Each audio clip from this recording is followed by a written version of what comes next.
hospitality, and I was like, all right, well, hey, this sounds pretty interesting. I enjoy staying in hotels, traveling. So let's try it. So got into the industry that way. I think it's a fun industry. Every day is so different. You could go to the same hotel every single day, 7 days a week, and you are going to have 7 different things that happen. Every day is going to be totally different. You're going to have different experiences. The same processes are the same. Obviously, check in, check out. You got to inspect rooms. Rooms got to be maintained. But the reality is there's always something happening. The biggest thing that's going to change the industry is AI at the end of the day. That is going to be one thing that impacts our industry more than we've ever seen. If we have the ability to put the best technology in the hotel at this point, because the industry is going to change. And if that means you have to put fiber in all the rooms, let's just say as an example, that's something that's going to be down the road. Like the technology, we have to set ourselves up for 5-10 years.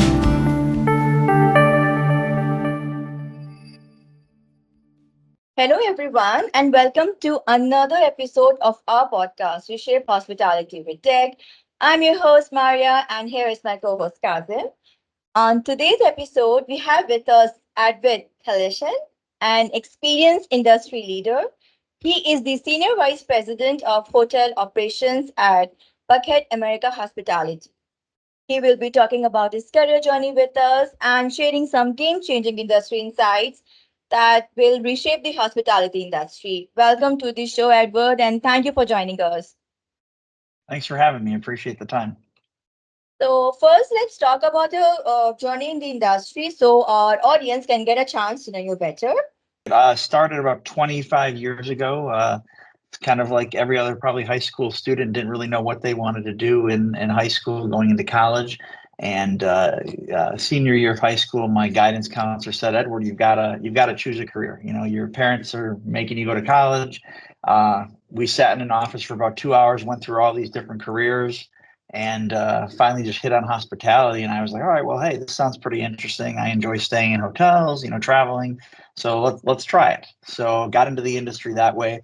My mother and stepfather have been in the industry for a number of years. So that also kind of led to some decisions. Retired now, but they were in operations and sales for a number of years. So that kind of also helped some, I guess, making me go this direction. So a little bit of kick in the butt to take on hospitality as a career. And I've been doing everything from operations to sales to food and beverage over, my career, and landed back here at Buckhead America last year. You have worked in various departments like operations, budgeting, F&B, revenue management. What were some of the initial struggles and challenges you faced when you start working in these departments?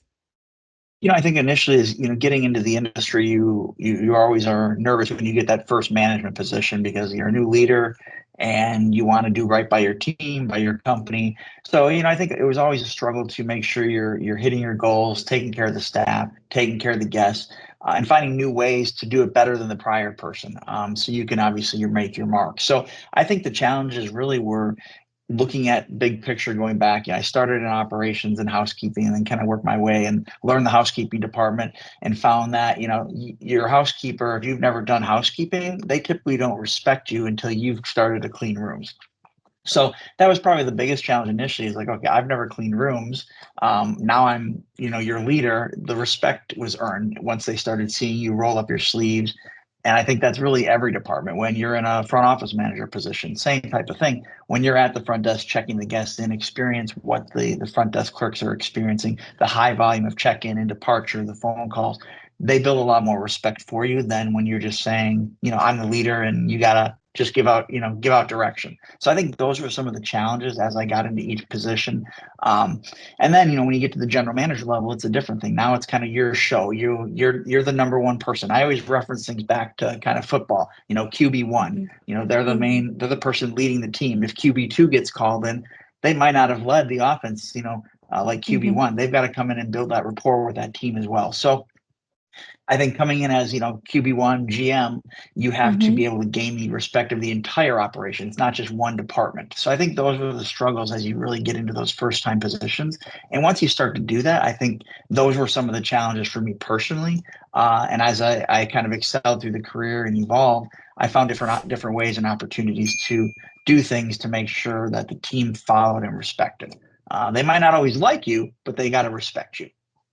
Being an experienced hospitality professional leader, what do you think is the best part about working in hospitality that motivates younger generation to start their careers in this industry? I think it's a fun industry. Every day is so different. You could go to the same hotel every single day, 7 days a week, and you are going to have seven different things that happen. Every day is going to be totally different. You're going to have different experiences. The same processes are the same. Obviously, check in, check out. You got to inspect rooms. Rooms got to be maintained. But the reality is, there's always something happening. It could be you have a 100-room hotel, and today you got 100 checkouts. Tomorrow you have 100 check-ins, and now the ceiling's leaking in a room, but you're sold out tonight. What do you do? How do you fix that room without trying to walk a guest to another hotel and pay a premium? So I think for individuals that want to get into the industry, they want to get in, they got to have passion for taking care of people, and they have to have passion and the ability to be flexible and not expect that every day is going to be different or expect every day is going to be the same. If you want something different, you need to go into, the hospitality industry. If you want the same thing, you got to go into banking. Many of our guests have talked on our podcast about trends in the hospitality industry. They see Correct. coming in the future like personalized check-in, check-out, customized room amenities, and new technology for guest communication. In fact, they talk more about trends. I have just mentioned a few of them, but if I ask you, in your opinion, what are the key trends do you think will shape the future of hospitality and how it will enhance the guest experience? So, could you please tell us to our audience about that? I think really the biggest thing that's going to change the industry is AI at the end of the day. That is going to be Mhm. one thing that impacts our industry more than we've ever seen. And it's obviously starting to slowly, get into a variety of industries and just in general. But I think that's going to be the biggest thing that impacts our industry, that with this technology platform, how do the hotels operate? Are you able to cut back on staff? Are you able to redefine the roles of a staff member using this technology?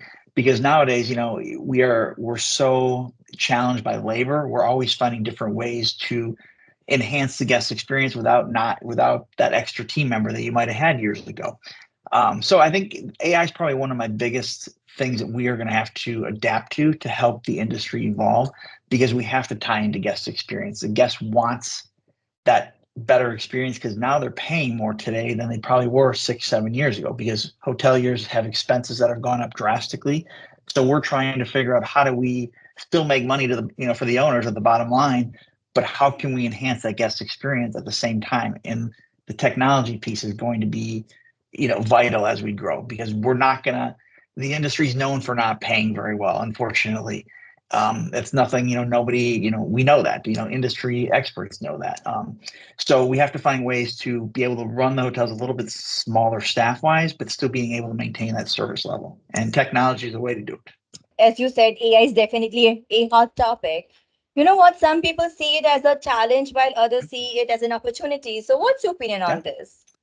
I'm probably 50-50. I think it's part opportunity, but also part is an advantage. I think the opportunity is we don't know about it. It's new to us. We're learning it. So as hoteliers, we have done the same thing for years. We haven't really adapted. We started to really adapt when COVID hit, because we had to think differently. We had to staff differently. We had to, be able to find ways to still take care of that guest, but also know that, well, hey, I might be short 4 people today. So, and Mhm. I say that's probably the biggest turning point. The hotel industry has obviously evolved over the years with different technology pieces and all that have helped us.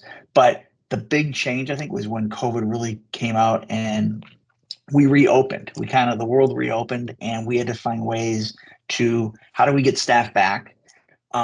We saw people paying 15, 16, $20 an hour at that point to get people back from different industries.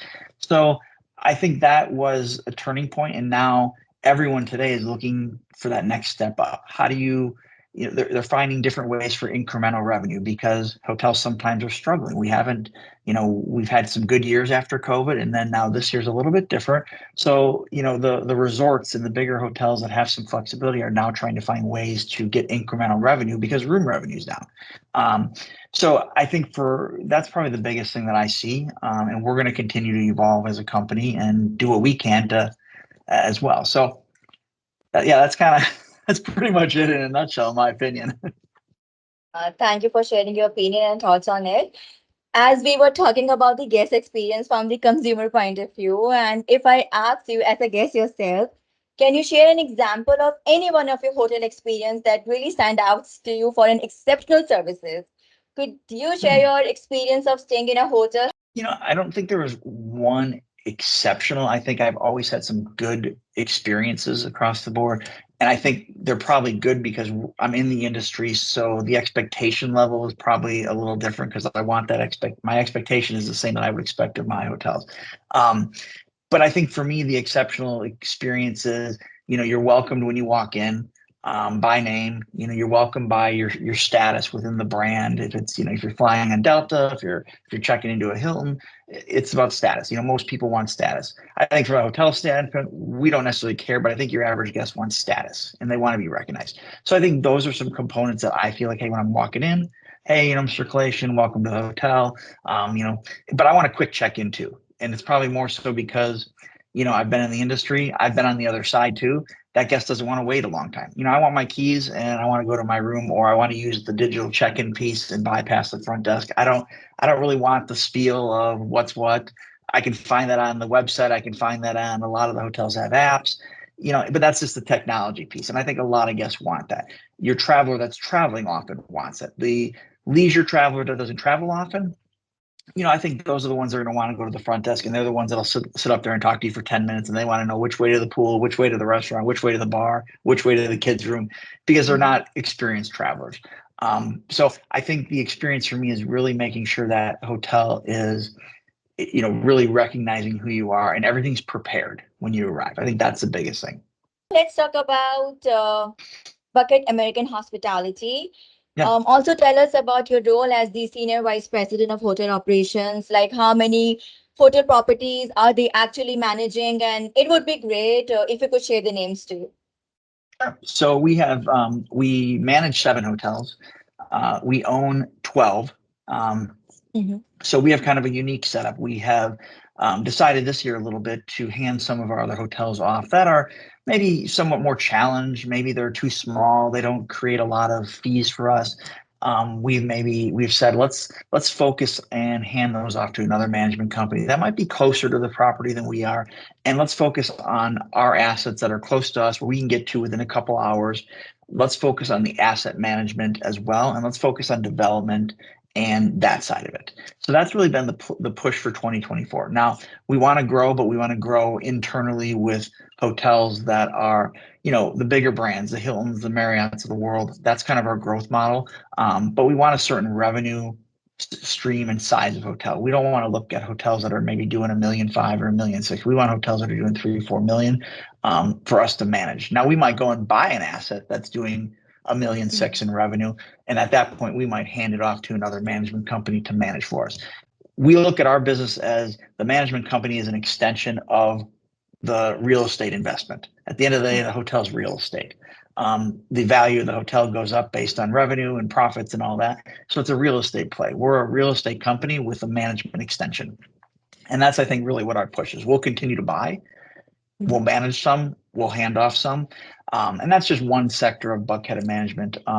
We have hotels we have a Home 2 Suites in Jekyll Island, Georgia.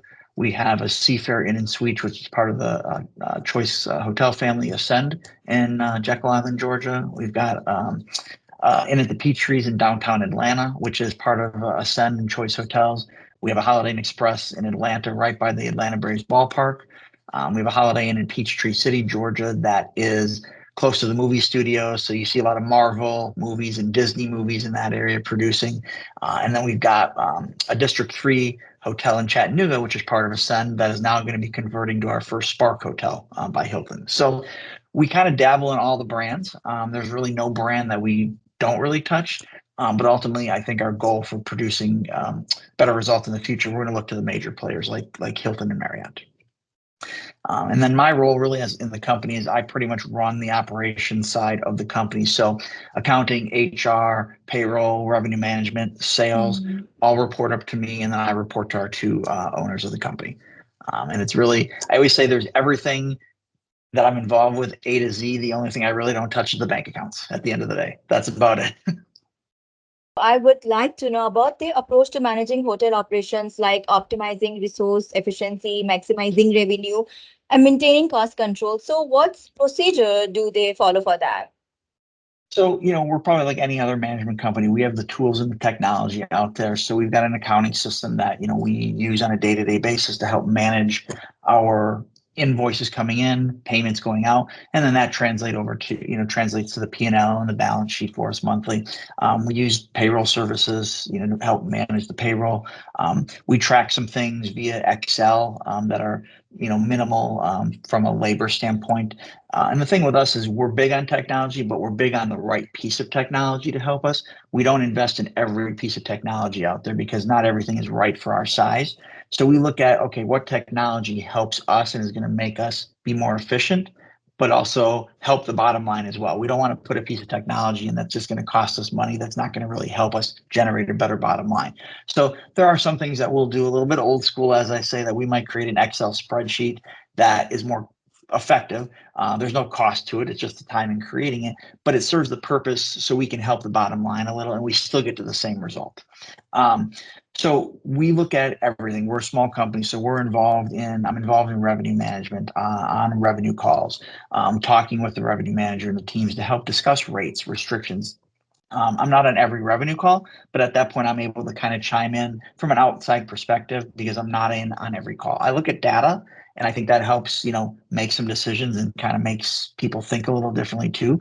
Um, and I think obviously top line revenue helps your bottom line if you can control costs. So we put budgets in place to manage our costs. We operate very tight, very lean and mean to drive the best profit we can for our owners. And we're always looking for better ways. If we're always gonna look at the right process, the right cost, the right decision. So in an example, if we're going to, we've got a washer down, for example, if we put $3,000 or $4,000 already into that washer, we're going to now say, okay, maybe it's either time to replace it or fix it. What do we do? So it might cost us $7,000 to replace, but we've already put $3,000 in. We might at that point just replace the unit because we've already dumped a lot of money in and we're wasting money. So we look at stuff like that to help us really make better decisions. And our GMs are savvy to ask questions. They know the questions we're going to ask, so they're always ready with their 2 or 3 quotes, and they're always ready to know, hey, Edward's going to ask this, so I might as well send it in right off the bat versus having him ask again. As an employee focused leader, you believe if you are taking care of the employees, they will take care of the guests. And if I'm going to ask this, in your opinion, what hospitality skills are most important for hotel staff to be trained in? So, could you tell us about that? I think the biggest thing is personality. Like you have to have personality to get into this industry. If you don't have personality, it's the wrong industry. Every other thing can be trained. When I hire somebody, let it be a general manager, director of sales, anybody, I always say, can they check 10 boxes? Now, what can I deal with? What can I live without? And what do I need? So on those 10 boxes, if I'm hiring a general manager, do they check 8 of my boxes out of the 10? And if they do, maybe it's the right fit for that hotel. And can I live with those 2 boxes I feel they can't check? So I look at it as when I'm hiring, I'm also kind of doing that review. I take a review really, and I look at them and say, okay, these are our 10 review questions. What box do they check for me? Because I think that's the right person you need at the hotel. And hotel A might have a different general manager need than hotel B. So you're not, even though we hire a general manager, they might fit one hotel, but not the next. So I think it's not a one shoe fits all. So we really are looking for that piece of it. So I have a unique approach to hiring. I'm very direct when I interview that person. It's very transparent. I tell them the good, the bad, the ugly. So they're not walking into an environment like, you never told me this. I want them to walk in and they have every piece of information that they would want. Um, and I think that has helped us hire some good talent because they know we're not just feeding them a story. You can go online and research whatever you want, and you can see the good, bad, and the ugly as well. But I think coming from the leadership of the company, I feel it's important to say, hey, here's what's happening in this hotel. So they know what they get into. And then they can say, yes, I want to take the job. I don't want to take the job because of this. So that's kind of my approach. Not everybody does it that way, but that's how I do it. I feel it's a good approach for me personally. As you were talk about the COVID, so I want to discuss here. You have an idea how the pandemic affected the hotel businesses. Can you discuss how your hotel managed through those challenging times? Yeah, sure. I wasn't with this company, but I can speak to, what I was doing prior. So we really looked at the big picture of, okay, what can we do? And again, it went back to not every hotel is the same. So some hotels, we shut the doors. Other hotels, we kept them open, but we basically limited the staff. And we had general managers and AGMs working, 10, 12-hour shifts to cover pretty much the front desk. And then we'd have maybe two other employees within the hotel, one housekeeper that would come in as rooms were needed, and one other desk clerk that would really give the GM and AGM a break. But we put strategies, and policies in to make sure, staff was wearing masks. There was limiting contact. We were like everybody else. We had screens at the front desk, we had sanitizers, masks, all that. We didn't do anything different. It was really important to make sure the teams knew that once everything kind of got back to some normalcy, that they would be phone calls to get them back as quick as we could to obviously get them back to work. And then, some people, in organizations that we're at, we trued everybody up. If someone, if we were out for 3 weeks, 4 weeks, 5 weeks, and they were losing wages, we would have trued them up at the end. So, if a general manager was asked to take a 30% salary reduction, at the end, once it was all said and done and we got relief, we would true them up for that time that they missed, because, it was an impact financially to everybody, hotel owners, employees, et cetera. So I think we looked at different ways, and we looked at, when things did come back, how are we going to get impacted quick, and were we going to be able to ramp up out of this pandemic rather quick, because the hotels did take such a big hit. And yes, the government gave funding and, labor, from dollars. So all that helped, but it didn't give us our revenue back, and we had to figure out ways quick to get revenue back. Some of our hotels that I jumped the gun, and they opened again gangbusters, and others it was a very small focus. You get 2 rooms, now you got to 10, now you got to 15. It's like, oh wait, we rented 25 rooms tonight, great. So it was a slower approach to get back to some normalcy. So a lot of different strategies were put in place to take care of the guests, the employees, and really, as things opened back up, a lot of the brands were still on a limited breakfast, a bay, brown bay. The guests, yes, they expected it, but we still kind of fell short of their expectations, because they were used to the hot breakfast, and now you get this brown bag with, a juice, a muffin, a bottle of water, and a granola bar. So it was, so when the first opportunity became to put breakfast back out, we were ready. Like, we had it ready to go. And we started serving breakfast again, because we knew that what the guests expected. Edward, first of all, I would like to ask, we have been talking about guest experience, and technology, but looking at it from guest point of view, how has the guest expectations changed in the recent years when it comes to, the surveys and technology and new technological amenities? Yeah, I think the guest expectation has changed drastically.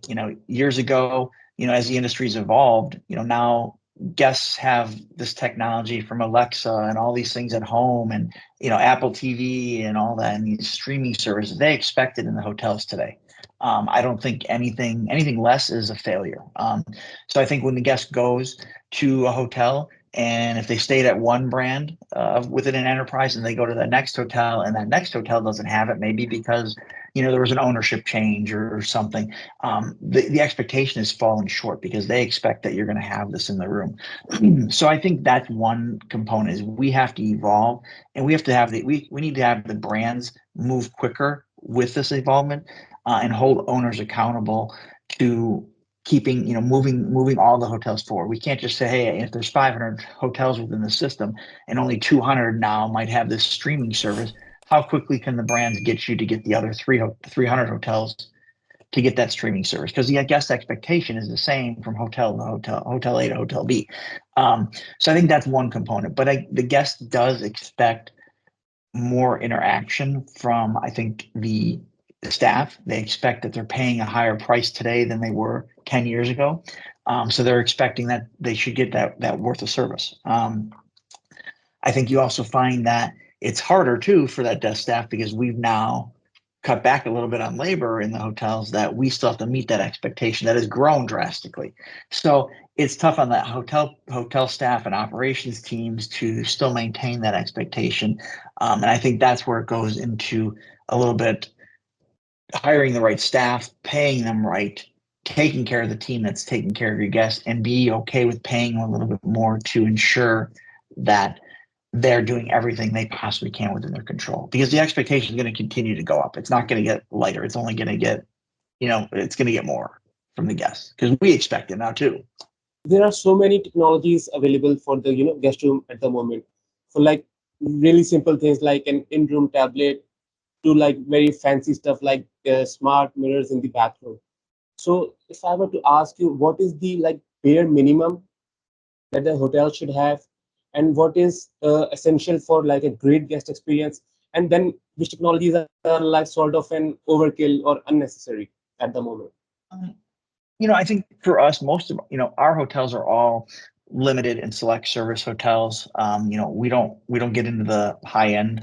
We're mainly in your Hiltons and Marriott's and more of that select and limited service. So I think for us, a couple things that are pretty much bare minimum. I think today, everyone has their cell phone in their hands, and everyone gets text messages. So I think the one big thing is we need to be involved within a texting platform for the guests.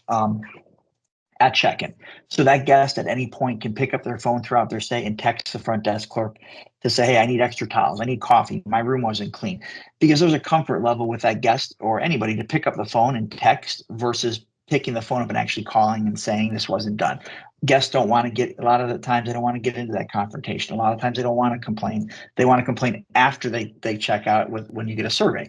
But during that stay, I feel there's a comfortability with that guest with their cell phone that they can, I don't want to say hide behind the text, but they can hide behind the text and not have to have a face-to-face.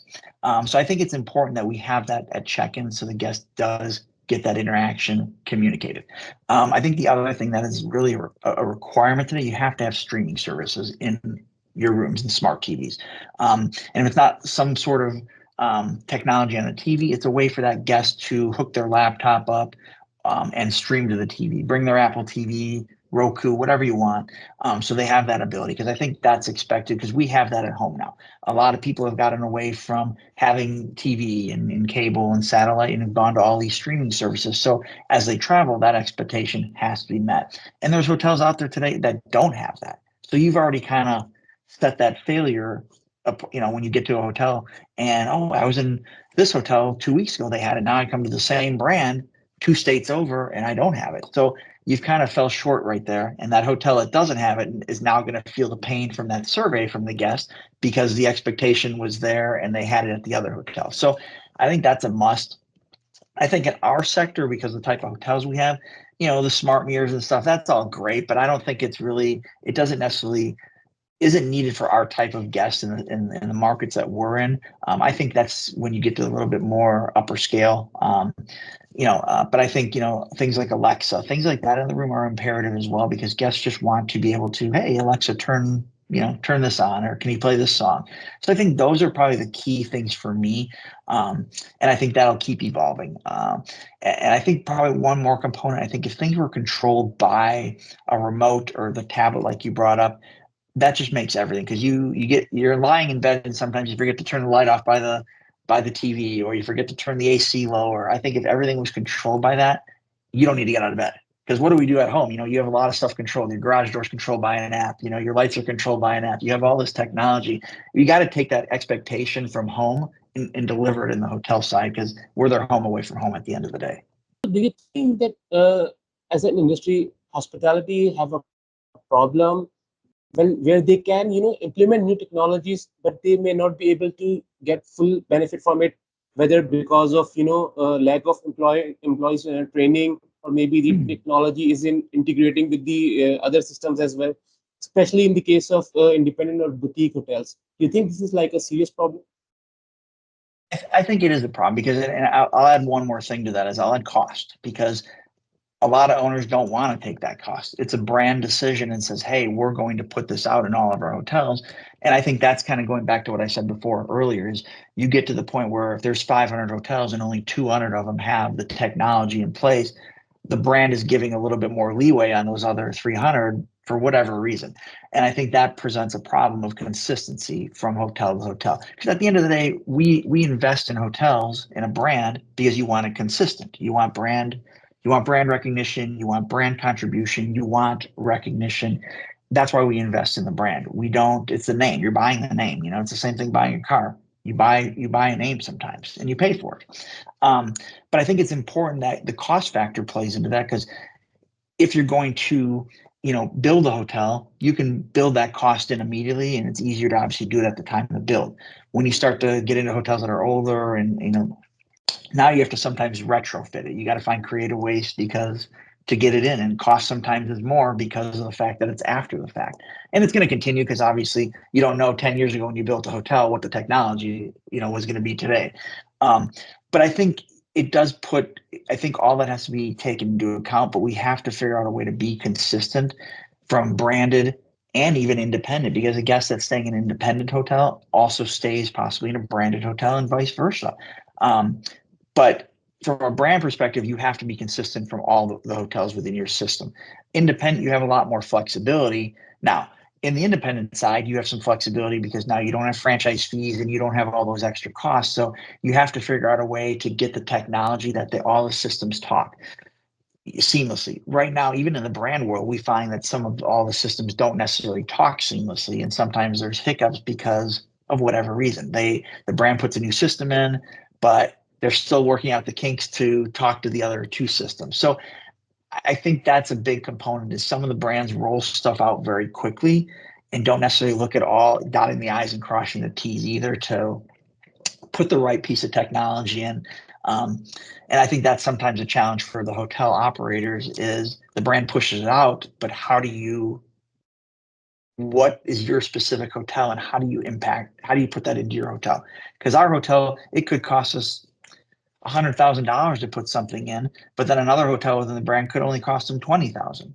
Well, how do you work that out? There's got to be some stuff that has to be taken into account by the brand's perspective to figure that out, and that's where I think some of that leeway is given. So hopefully that answers your question. Yeah, it does. So you talked about hotels having to retrofit new technologies, the problems with integration. So if I talk about new hotels that are being built currently, what would be your suggestion? How should they go on about the IT infrastructure of a new hotel, so that they won't have to face the same issue like 5 years or 10 years from now? Yeah.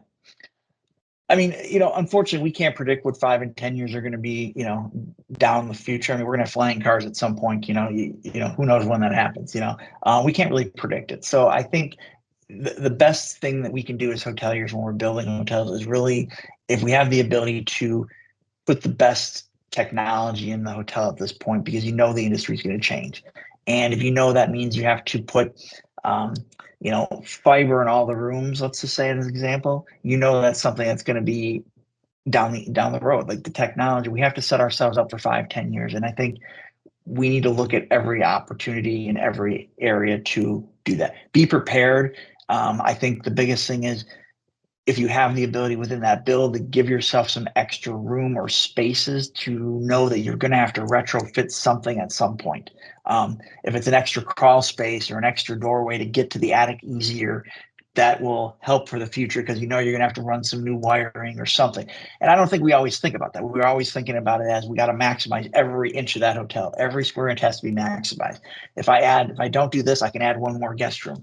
But I think in the long run, if you hold on to that asset, you want to be able to, have that space so you can make it easier, because we do find that when we're trying to retrofit, how do we do this, or how do we get to this? Well, wait, we can't, because there's no access panel. So you got to take walls down. And it becomes extremely costly and difficult. So as far as the technology piece, I think just running, looking at, what you have available to spend on that project, and advancing, putting more advanced technology in now is only going to help you in the future.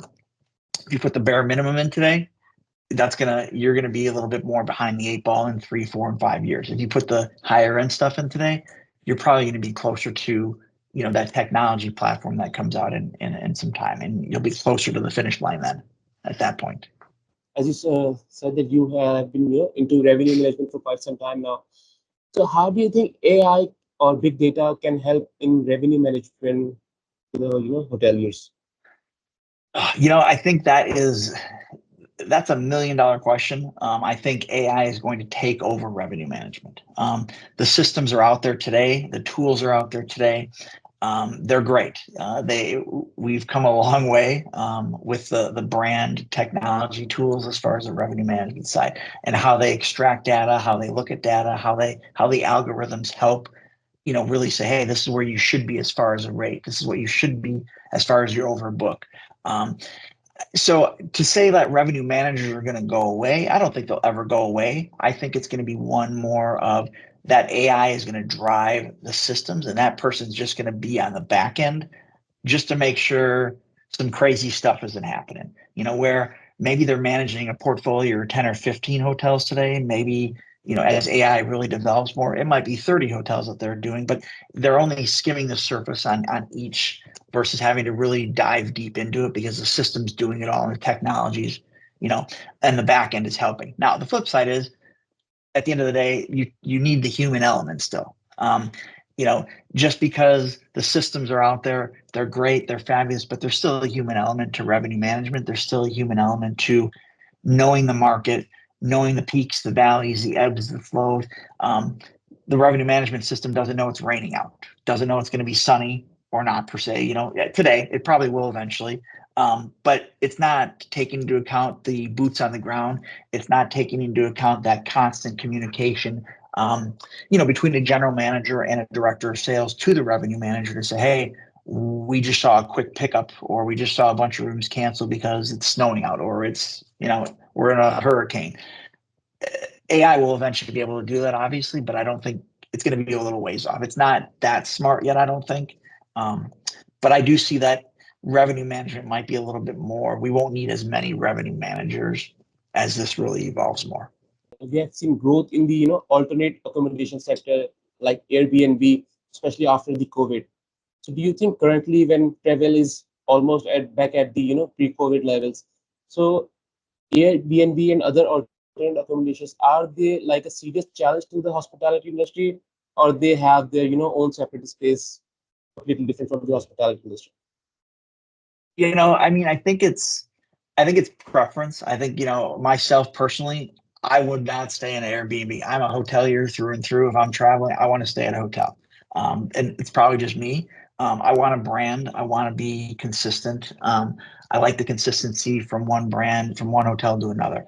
I don't like the inconsistency. It drives me nuts. So I'm a brand guy. When it comes down to, that as far as those, I feel like there's a spot for them. I think there's a challenge. It's going to affect us because guests do want that unique experience. They want to be able to, have multiple people, go and rent a house, for example, and have 15 people in the house. The kids are all in sleeping bags on the floor and, the parents are in the rooms and, and they're outside playing, pickleboard or whatever, or cards outside after hours while the kids are sleeping on the floor having, having fun. So I think those are important. And I think they're going to still play a role and they're going to be competition. I think it's going to be, I think it's going to continue to grow. What I do feel is as we continue to evolve in the hospitality industry, and if we keep up with the needs and the expectations of the guest, I think you'll see a little of that scale back on the Airbnb. But I think it's going to be another competitor. I just don't think it's going to go away. Because again, consumers are renting their homes, they're doing things like that. They're buying Airbnbs to do that. And they're seeing it's an opportunity to make additional, income. And sometimes their prices beat our prices and sometimes they don't. So I think that consumer is looking for a different experience. And there are probably a lot more people that are more, adventurous than I am. So they probably will go to an Airbnb versus me. I'm not that adventurous when it comes to that. So, but I think it's still going to be a competitor for us. It really is, because it's still another place to stay. And certain markets it doesn't really apply as much. In other markets, it's there's a heavy presence of Airbnb too. So we just have to be prepared as hoteliers to stay one step ahead. We need to leverage our brands. We need to leverage our teams.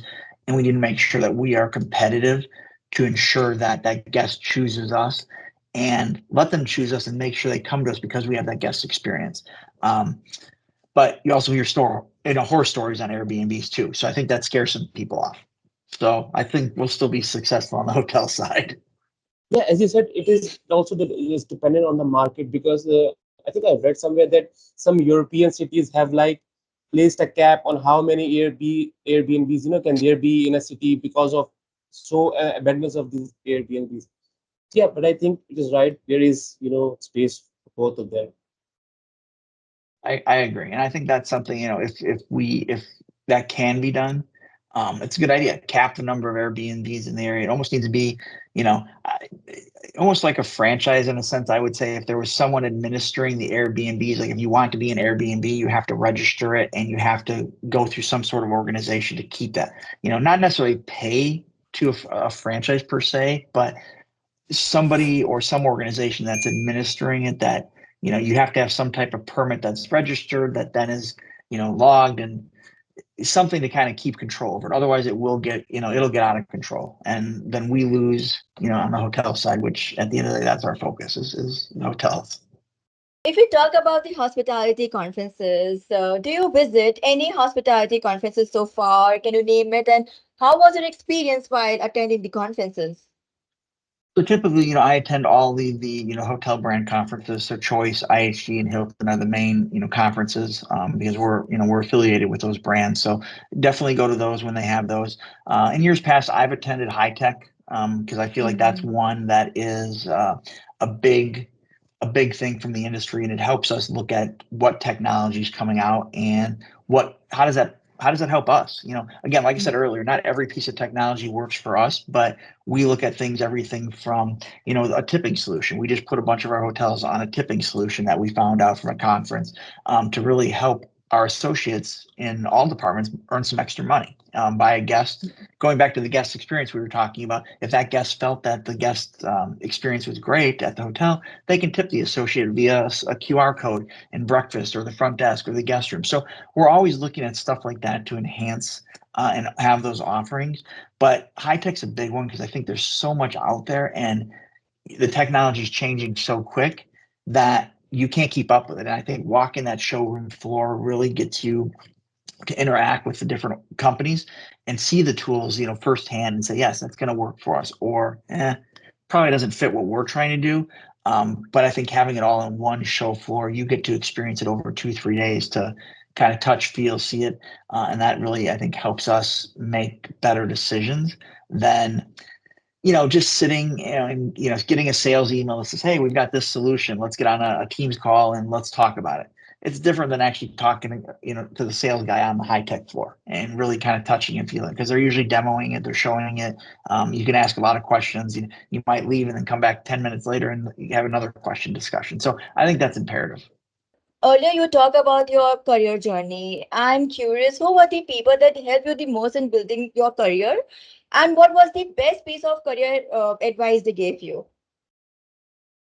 I think the best piece of advice that I was given is, be genuine. Don't be fake. I am one that I'm very direct. I'm very, there's no fluff, there's no sugar coated. I'm going to tell you like it is. I've been that way for years and years and years. And I say what's on my mind, if you want to hear it or if you don't want to hear it. But I feel like you have to be true. You can't be, you don't want to, everyone says fake it to make it. I feel like you don't want to do that. A lot of people do that. So what I've learned is you want to be genuine. You want to, really tell people like it is. So they understand that they can call you and you're going to tell them exactly what you think, and you're not going to, dance around it. And I think a lot of people appreciate that. And a lot of people don't appreciate that. I think as far as being influencers, I kind of getting into this industry, years ago, I kind of lived by a statement that Conrad Hilton said, is, you don't remember days, you remember moments. There's 365 days in a year. You're not going to remember every single one of them, but those moments that you have at each intersection, each hotel, each employee, I think those are the things that you remember. That's the things that I remember. I think the associates, when you have that interaction, they remember those, one-on-one moments, or, the thank you card, hey, the great job. I think that's what they remember. And I think that's a big component. And sometimes we forget to do those things. We all do, because we're busy. But I think it's really when you're able to take that personal touch and make sure they truly understand that you're being genuine about, their efforts. I think that's the key. but I don't want to say there's one specific, influencer. Like I really don't. I think there was multiple people that really kind of influenced the career and kind of said, hey, you should go this way, you should do this, you should, so I think there's a multiple people, prior regional directors that I worked for, prior GMs as I grew up, through the industry. Is I kind of took a lot of what I saw they did and kind of adapted my own style. And, everyone always says you're constantly, you don't necessarily have a management style until you do. It takes a lot of time to develop a management style. It's not something just because you're the first time GM that you have a management style. There's a learning curve to it. And I think now, as I've grown, my management style is fair, it's hands-on, but it's very direct. And I think that's what people know to expect. So they're not going to know any different. You're gonna get the same Edward every single day. Could you tell us from outside the work, what are your hobbies that you do which gives you a sign of relaxation, which is very important to do for maintaining the healthy life? And how do you manage to spend your time with your family and dear ones? Yeah, I mean, I enjoy, really just relaxing, when I can. For me, I'm a workaholic. And unfortunately, that's kind of how I grew up. My mother was the same way, so she kind of instilled that into me. Like you just, you work, you got to work. I always say, when I'm dead, I'm not going to work. I'm not going to have fun then at that point. So it works life. I think it's finding the balance. I think it's, I go a lot of times, 15, 16 hours a day. And then I think at the end of the day, it's that relaxation, it's that breath you can take. But I find it's, when I do get the time, it's just, sometimes just a quick walk. Sometimes, it's listening to music and just, chilling out, watching football. I'm a big football fan. So I watch football a lot. That's sometimes relaxing. But then, having the opportunity when, we go on vacation, I think that's a big thing as well, to take that time. So, spending time with the family is important, but they also know that this is not just a job, it's a career. This is what supports us. And I think it's important that, my belief is I'm going to give 150% until I can't give 150%. And then at that point, it's probably time to move on. And hopefully at that point, it'll probably be the end of the career. But, but no, I'm a big football fan. I watch football a lot, anything sports related. That's really kind of my downtime, is just to enjoy that, because I think I can decompress a little bit watching a game. And it just, you're kind of focused on that. And then, but yeah, that's about it. I wish it was more exciting than that, but it's not. It is. It is exciting one, and thanks for sharing your hobby and the way you spend your healthy, balanced life. It has been a fascinating conversation with you. I really want to thank you for your time today, and I appreciate all your inputs you have shared with us. Thank you. I appreciate your guys' time. It was nice meeting you. I hope you enjoyed today's episode. Don't forget to like and subscribe for more interviews with industry leaders. Follow us on our social media at Advanced Hospitality Technologies. See you with another guest. Till then, take care and have a great day.